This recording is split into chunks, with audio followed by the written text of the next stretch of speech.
ยินดีต้อนรับสู่รายการ Monster Camp บอกว่าวันนี้เรามาอยู่ที่พาซิโอใช่ไหมพาซิโอป่ะ พาซิโอครับ ตรงเส้นกาญจนาพิเศษมหาทักถูกต้อง ทักติด เพิ่งทำงานเสร็จ ถึงงานอยู่ พอดีทำอีเวนต์แถวนี้พอดี ใช่เราก็เลยจะมาหาคอนเทนต์ที่นี่คือตอนแรกเรานัดกันที่อื่นอยู่แต่ว่ามึงไม่ว่างไงเลยมาที่นี่แทนไม่ต้องเปลี่ยนเรื่องเลยฮะมาสายนะ เดินมาถึงนั้นมันยิ้มแย้มแจ่มใสนะรอเกือบชั่วโมงกว่าท้องไส้ก็หิวคือรถเสียข้างทางครั้งที่แล้วบอกหลับครั้งนี้รถเสียใช่ ครั้งหน้าไม่อุกกาบาตล่วงเลยบอกว่าวันนี้คอนเทนต์เราอ่ะคือเราจะถามคนแถวนี้ว่าเขาชอบกินอาหารที่ไหนร้านอะไรให้ผมเลือกเลยไม่ได้เหรอไม่ได้ผมหิวจริงๆมันไม่ตื่นเต้นไหมไม่ตื่นเต้นใช่ไหมได้ไปเพราะฉะนั้นอ่ะเพื่อเป็นการไม่เสียเวลาเราต้องรีบหาคนที่รู้จักร้านแถวนี้หน่อยโอเคไหมได้เราสุ่มเลยเราดาวซิ่งเลยป้าถามก่อนโทษนะครับไม่ทราบว่าร้านแถวนี้มีอะไรน่ากินบ้างกูไม่ห้ามกูตรงกูไม่ห้ามกูงุนงิดกูโมโหหิวไม่ห้ามด้วยเขาตอบว่าไงคุณต้นไม่ตอบไม่ตอบถามใครดีวะถามใครก็ได้สุ่มเลยคุณรู้ใช่ไหมว่าคุณเล่นตลกกับคนหิวไม่ได้ใช่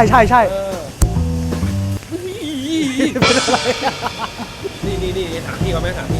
พี่ครับแถวนี้ร้านอาหารอะไรอร่อยบ้างอะพี่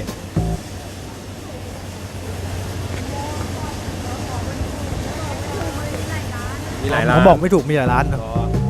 โอเคงั้นไม่เป็นไรไม่เป็นไรไปพี่ครับผมครับ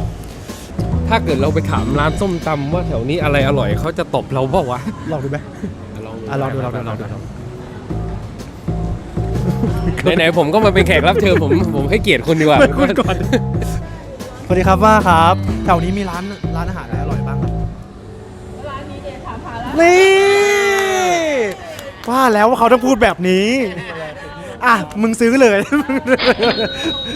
ก็จริงเลยก็จริงนะใช่ไหมถามไปเขาก็ต้องบอกร้านเขานะใช่เพราะถ้าเป็นกูก็พูดอย่างนั้นเหมือนกันเป็นกูทำอย่างนั้นสวัสดีครับถามน้องก่อนน้องชื่ออะไรครับปีนาสวัสดีครับที่นี่เคยกินร้านอาหารที่ไหนอร่อยปะอะไรนะน้องไม่เคยกินน้องไม่เคยใช่ไหมเดี๋ยวน้องกลัวหรือเปล่าน้องกลัวหรือเปล่าไปเลยน้องกำมันไอ้เขาจะไม่ชอบมึงเท่าไหร่วะว่าก็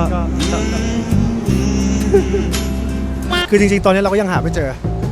เชี่ยเมื่อกี้มึงไปถามมากูแม็กนัมไม่ได้อัดไว้ทอดทิ้งกูบอกขอโทษนะครับไม่ง่ายถามพี่เขาไหมพี่ครับแถวนี้เนี่ยผมทำคอนเทนต์อยู่ผมอยากจะรู้ว่าคือแถวเนี้ยมีร้านอาหารที่ไหนอร่อยปะก็จะมีอิจิมิชิอะค่ะเดินไปทางอิจิเมชิเหรอพี่อิจิเมชิร้านไหนญี่ปุ่นเหรอใช่ก็มึงอยากกินอาหารญี่ปุ่นมาดีเลยใช่ชื่อดูญี่ปุ่นมากคงไม่น่าใช่จีนหรอกว่ามันอยู่ตรงไหนอะพี่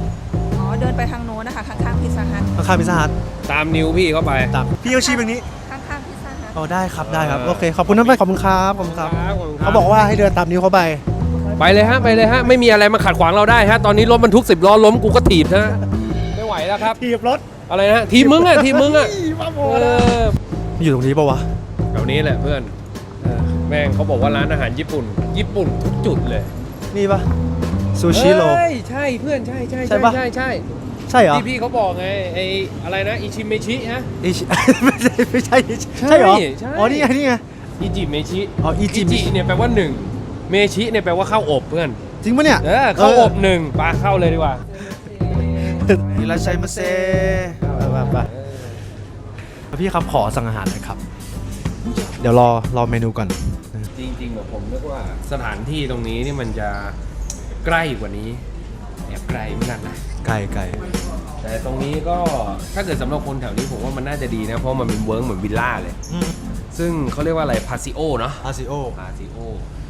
ก็อย่างที่เราบอกไปตอนแรกทุกคนดูดินี่คือปลาดิบมีทั้งชุดใหญ่ชุดกลางชุดเล็กเลยนะแล้วแต่เราจะสั่งแล้วแต่เราจะออเดอร์เลยเอางี้เดี๋ยวเราสั่งดีกว่านะฮะว่าจะเอาอะไรบ้างเดี๋ยวเอาไอ้นี่ฮะชุดปลาดิบรวมคัดสรรพิเศษนะครับตัวหนึ่งมันน่าจะโอเวอร์มากเลยอ่ะมันมีอีกเมนูหนึ่งนะเมื่อกี้นี้ผมแอบเห็นอยู่นิดนึงเขาเรียกโอกามาเซะโอกามาเซะนี่คือตามใจเชฟนะครับก็คือ สมมุติว่าวันนี้ใช่ไหมคุณสั่งโอกามาเสะมา อาจจะได้เป็นแซลมอนขยำมาอะไรเงี้ยถ้าให้ผมเดานะ ผมว่าอาจจะทะเลาะกับเมียมาหรือเปล่าก็ไม่รู้ อาจจะตั้งชื่อเมนูว่าทำไมมึงไม่ล้างจาน แต่วันนี้เขายิ้มเขาดูอารมณ์ดี สั่งเลยดีกว่า แล้วก็เนื้อ เดี๋ยวเอาเนื้อด้วยนะครับพวกเนื้อ มีโปรโมชั่นไหมตอนนี้ ตอนนี้มีเนื้อวากิวลด 30% อ๋อมีเนื้อวากิวละ 30% ด้วย ตังให้หมดเลย ได้งั้นเอาเนื้อวากิวนะครับเอ้ยเอางี้ดีกว่า เพื่อเป็นการไม่เสียเวลาเราสั่งอาหารก่อนเดี๋ยวเราไปสั่งกันก่อน ได้ นะครับผมไปกันเลย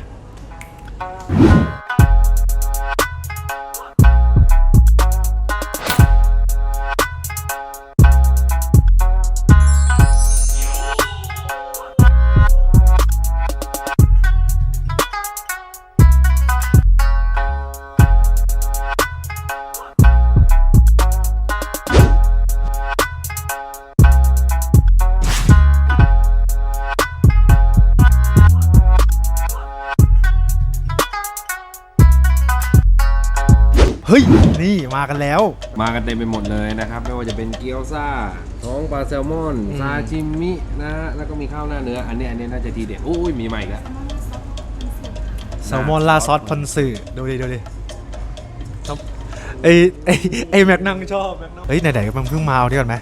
เอาเลย จบเลย ลองดู จะบอกว่าการหักตะเกียบของญี่ปุ่นป๊อกออกมาเนี่ยมันต้องเอาให้ได้พอดีนะ ถ้าเกิดไม่พอดีนี่เขาถือว่าโชคไม่ดี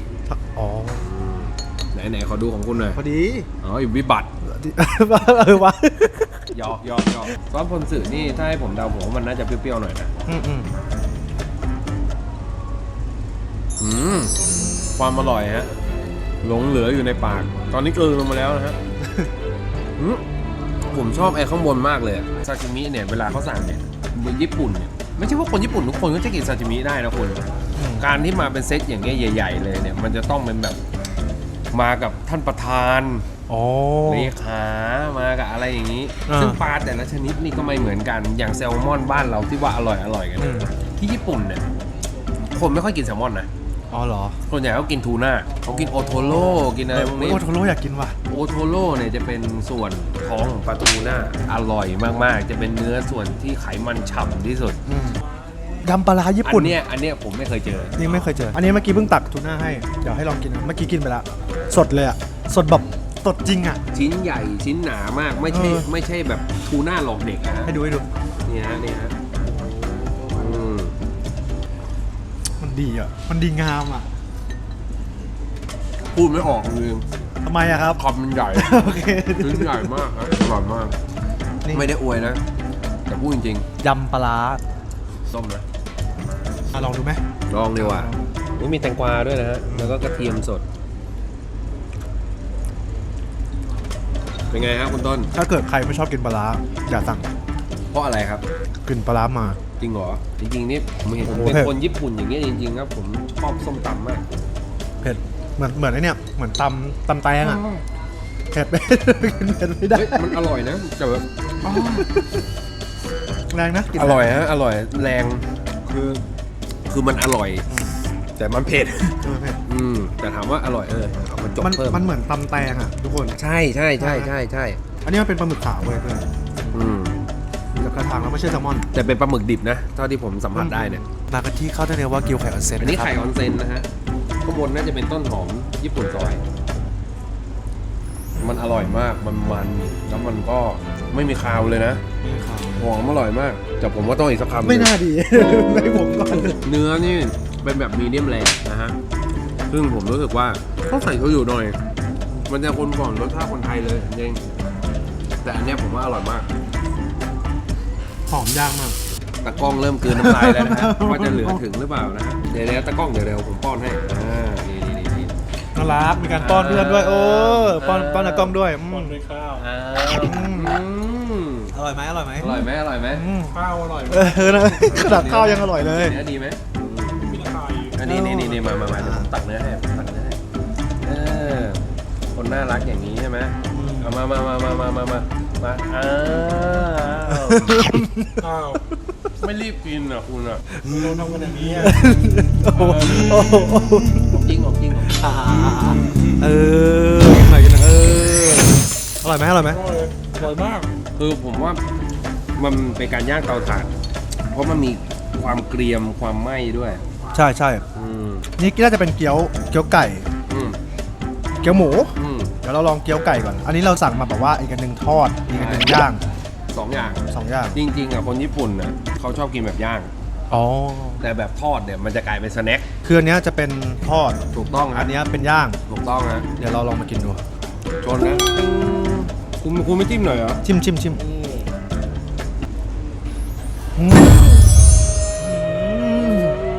อร่อยมาก เหมือนมีเกี๊ยววนอยู่บนหัว ผมเพิ่งจับได้อย่างหนึ่ง อืม เมื่อกี้นี้ผมกินกุ้งใช่ไหม เออ มันมีกลิ่นของกุ้ยช่ายเพราะผักกุ้ยช่ายจะเป็นผักที่เอาไว้ใส่กับเกี๊ยวซ่า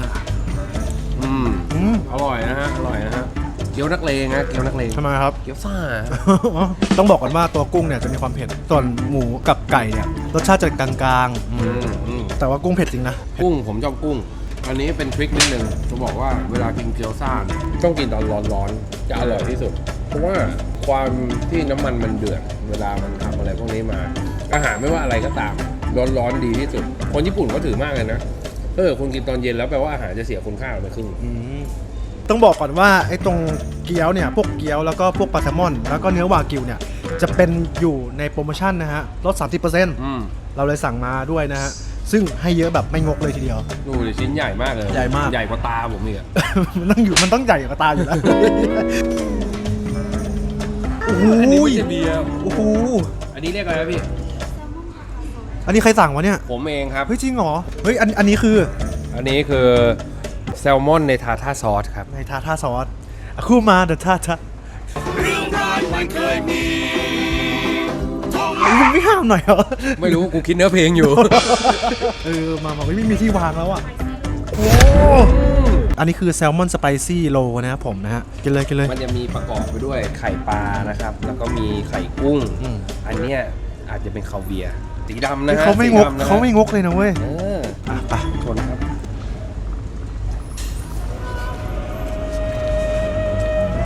อร่อยที่สุดในชีวิตนะครับคำนี้ ตอนนี้พูดตรงๆฮะความรู้สึกนอกจากความอร่อยแล้ว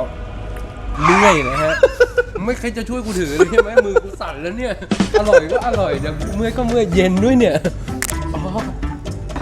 ใครมาต้องสั่งนะแซลมอนในทาท่าซอส มันคือการเอาแซลมอนมาคลุกกับแบบพวกซอสมายองเนสพวกแบบซอสทาท่าแล้วแบบมันเป็นเนื้อชิ้นที่เขาตัดกำลังพอดีคำแล้วมันอร่อยอ่ะมันไม่ใช่ป่นนะมันเป็นแบบคลุกคลิก อร่อยชอบ เอ้ยไม่ใช่เพื่อน เอามาอ่ะ เขาไปกินน้ำแข็ง ไม่ใช่โอ้โห กระบาย เอากระบายนี่ลองกิน ชนนะชนอืม อืม ตอนนี้เหมือนปลาตัวลูกอะฮะ ทำไมครับ มันกำลังว่ายทวนกระแสน้ำในกระเพาะผมเมื่อไปเจอพ่อมัน แนวตาม ผมไม่อยากถ่ายแล้วอะคุณ ทำไมอ่ะอยากกินแล้ว อร่อยมากเลยอ่ะเอาสายตอนเผลอเหรอคุณสไปซี่โลอร่อยจริงๆคุณซ้ายก็ดีขวาก็ดีโอ้ยตอนนี้ขนาดอิ่มยังไม่อยากจะอิ่มแล้วคุณต้องกินไหมยังอ่ะอ๋อ หอยปีกนกนะฮะ แซลมอนดูยังไงว่าตัวแซลมอนเนี่ยสดไม่สดคือดูจากลายเลยครับ โอ้ ลายจะไม่แดงมากไม่อ่อนมากไม่ซีดมากเอาง่ายๆลายมันจะอยู่กลางๆครับแล้วความอร่อยของมันคือตรงเส้นๆเนี่ยขาวๆเนี่ยมันจะเป็นไขมันของมันใช่ไหม ใช่ แล้วยิ่งเยอะเท่าไหร่ก็ยิ่งอร่อยพูดอร่อย แต่จะบอกว่าไขมันปลาแซลมอนไม่ใช่เป็นมันไม่ใช่ว่าแย่นะขึ้นชื่อว่าไขมันมีทั้งไขมันดีและไขมันเลว อร่อย โอ้โหปลาแซลมอนนี่คือชิ้นใหญ่แบบใหญ่แบบเหมือนเชฟโกรธเรานะฮะรสชาติมาแบบนี้ กินให้หมดก่อนอันนี้คือหอยโฮตาเตะนะฮะขาวๆเลยฮะ หรือก็คือหอยเชลล์บ้านเรา แต่ แต่ ว่าหอยเชลล์เขาจะตัวใหญ่มาก โอ้ขาวเลยอ่ะ ขาวมาก ขาวโอ้ยขาวมากเลยอ่ะขาวจริงเดี๋ยวโอ้โห ขาวจริงๆนะฮะขาว ขาวเลยเนาะ ขาวมาก ขาวกูเนี่ยเข้าปากลงไปแล้วล่ะ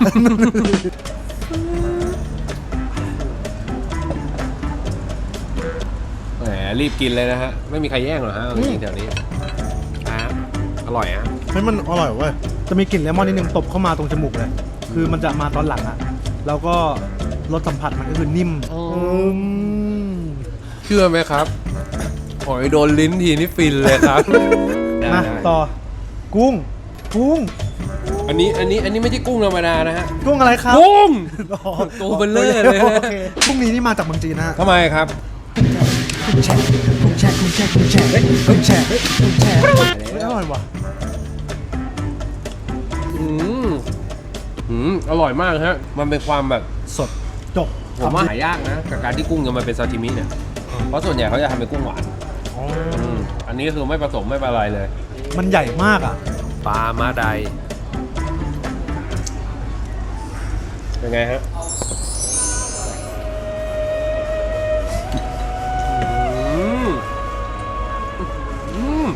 เหมือนผมไม่อยู่ท่ามกลางมหาสมุทร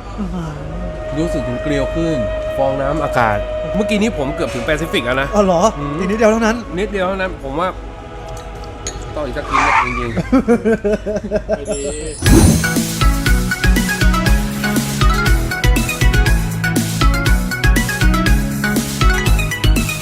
ต้องบอกเลยว่าร้านเนี่ยดีมากๆแล้วพนักงานก็น่ารักทุกคน ใช่ใช่ ต้องขอบคุณพี่ที่เราได้ถามด้วยว่าเฮ้ยแนะนำหน่อยร้านไหนดี ก็ถือว่าเป็นคอนเทนต์ที่น่าตื่นเต้นดีว่าเฮ้ยเขาจะบอกว่าไปร้านไหนเฮ้ยถ้าเกิดเขาบอกไปเซเว่นนี่ ตลก ไปเซเว่นจริงๆ กูก็ไปเซเว่นกูก็ซื้อเนี่ยข้าวในเซเว่นแดก อืม เลยต้องขอบคุณพี่เขาด้วยครับผมขอบคุณครับแล้วก็ต้องขอบคุณอิจิเมชินะฮะร้านนี้นะฮะที่ให้เราได้กินอาหารอร่อยแบบนี้ จริง ๆเขาไม่ได้เป็นสปอนเซอร์เราแต่ว่าเราแค่อยากทำคอนเทนต์หนึ่งที่ ไม่รู้เรื่องอะไรเลย ไม่ได้แบบว่ารู้เลยว่าเราจะไปที่ไหนอะไรยังไงก็อย่าลืมนะกด Subscribe กันด้วยนะผมขอร้องทุกคนดูวิดีโอกันอย่างเฮฮานะครับผมเราทำเพื่อความสนุกแล้วก็อยากแนะนำร้านอาหารดีๆให้ทุกคนได้รู้กันนะครับผมยังไงวันนี้ก็ฝากแชร์ฝากไลค์ฝาก Subscribe ไปก่อนครับ อย่าลืมกดกระดิ่งนะครับ แล้วก็กด Subscribe ด้วย เพื่อคลิปหน้าคลิปต่อไป คุณจะได้เข้าถึงรู้ลึกรู้จริง รู้กับพวกเรารายการ360 วงขา วันนี้สวัสดีครับ เดี๋ยว ไม่ใช่เหรอ เรารายการ Monster Camp ครับราตรีสวัสดิ์ครับสวัสดีครับ สวัสดีครับ